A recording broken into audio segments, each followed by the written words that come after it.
bonjour. Nous nous croisons aujourd'hui sur le staff de la fête de l'UMA, au stand de l'UJFP. J'aimerais que vous puissiez vous présenter et nous donner vos impressions par rapport à cette manifestation, s'il vous plaît. Bonjour, je suis Jean-Guy Grelzamer, membre du Bureau national de l'Union juive française pour la paix, Oui. qui est une association juive laïque très attachée aux valeurs d'égalité, de justice, de liberté et donc solidaire des droits du peuple palestinien. Nous sommes contents qu'il y ait un pôle de solidarité pour la Palestine à la fête de l'humanité, un pôle important, comme l'an dernier aussi, comme les années précédentes.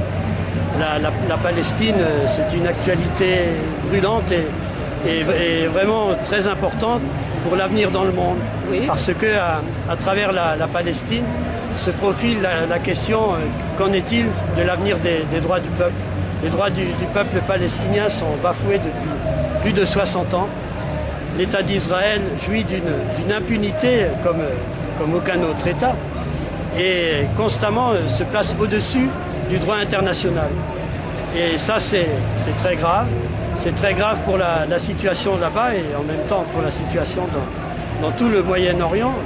Et ça touche aussi à l'avenir des peuples dans le monde entier, parce que quand les droits sont bafoués à ce point, on peut vraiment craindre pour l'avenir, qui serait un avenir basé sur un non-droit, sur des discriminations, sur des attaques constantes contre des peuples. Et dans le contexte du Moyen-Orient, on voit qu'il y a une alliance des pays du monde occidental entre Israël, entre les États-Unis, entre la plupart des pays d'Europe. Et tous ces pays ensemble représentent en quelque sorte le monde occidental et ses intérêts impérialistes dans la région du Moyen-Orient. Ici même, on est dans un pays où ce qui se passe en Palestine est extrêmement important, y compris dans notre propre vie, puisque la France déjà est le pays d'Europe où il y a le plus de population juive, où il y a le plus de population maghrébine.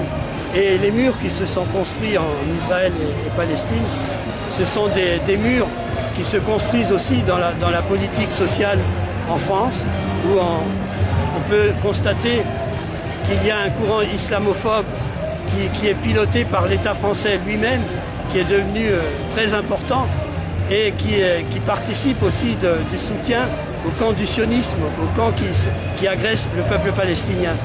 Et donc pour toutes ces raisons, la cause du peuple palestinien est très importante ici même. Nous pensons que le processus, soi-disant le processus de paix, oui, c'est malheureusement une politique qui sert à retarder les échéances, à essayer de neutraliser la résistance du peuple palestinien, à donner du temps à Israël pour continuer sa politique de colonisation. Et donc il n'y a rien à espérer de ce côté-là.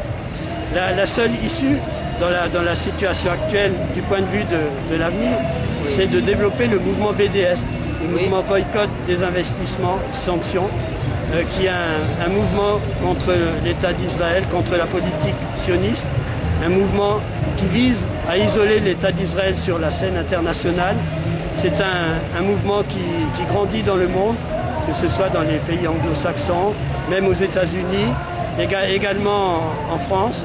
Et ce mouvement montre Israël, montre cet État pour ce qu'il est.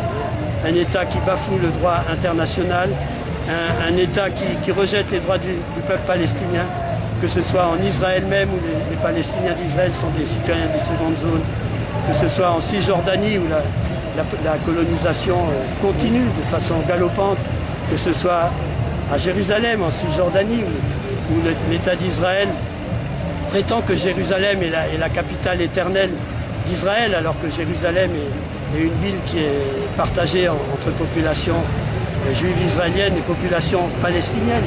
Que ce soit aussi à Gaza, où un blocus inhumain continue,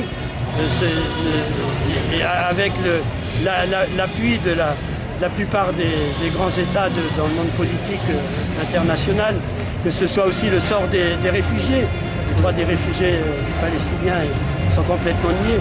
Donc ce mouvement boycott des investissements, sanctions, c'est pour rétablir les droits du peuple palestinien. C'est un mouvement qui a été initié par la société civile palestinienne depuis 2005 et qui a pris un essor plus important depuis la guerre contre le peuple de Gaza en 2008-2009.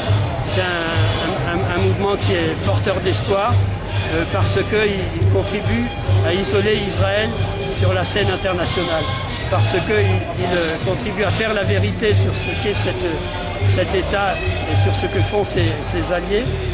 Et donc, de ce côté-là, il y a l'espoir d'un isolement progressif d'Israël sur la scène internationale. Ce sera un combat de longue haleine, et c'est de ce côté-là que réside l'espoir. Très bien. Le fait de l'UMA, vous pensez que c'est un événement qui est complètement positif par rapport à l'information, les personnes qui viennent au stand, voilà, ou qui viennent se solidariser? Voilà, absolument, c'est tout à fait positif parce qu'il y a plusieurs débats, il y a des rencontres avec des résistants palestiniens d'Israël. Oui. Il est même prévu qu'un Palestinien pour les droits et qui est de Gaza soit présent aussi. Il y a des débats à 18h, là il y aura un débat justement sur ce mouvement BDS, boycott des investissements, sanctions contre Israël. Et donc toutes les grandes questions qui relèvent de la cause du peuple palestinien sont très, très vivantes à la fête de l'UMA.